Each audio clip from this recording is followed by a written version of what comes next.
মাধবপুর সোনারগাঁ থেকে নির্বাচিত মাননীয় সংসদ সদস্য, আমাদের আজকের মরহুম যার জানাজার নামাজ পড়তে আসছি, ওনার মেয়ের জামাই আমাদের মাননীয় সংসদ সদস্য জনাব সৈয়দ সাইদুল হক সুমন। আসসালামু আলাইকুম। আমি আসলে আমার শ্বশুরের পক্ষ থেকে আমি আপনাদের কাছে আল্লাহর রাস্তায় মাপ চাইতে আইছি। আপনারা গরমে কষ্ট করতেছেন, এটার জন্য আরো বেশি মাপ চাইতেছি। আজকে যে এত গরম, আর হচ্ছে কি আমার শ্বশুরের যদি কোনো ভুল ত্রুটি থেকে থাকে ক্ষমা সুন্দর দৃষ্টিতে দেখবেন।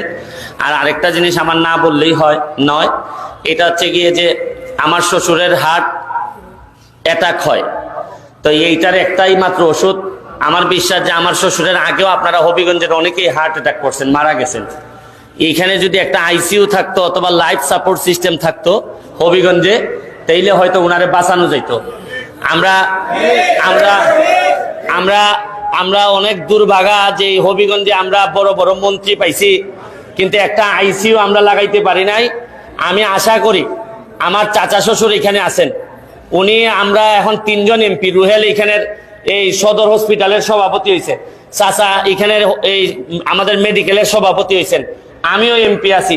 3 জন গিয়া যদি আমরা একটু নেত্রীরে বলি অথবা প্রয়োজনে এটা 2 মাসের মধ্যে হয়তো আমরা করতে পারবো। এটা আমি আশা করি যে আমার যে কষ্ট আমার শ্বশুরের জন্য পাইছি, যে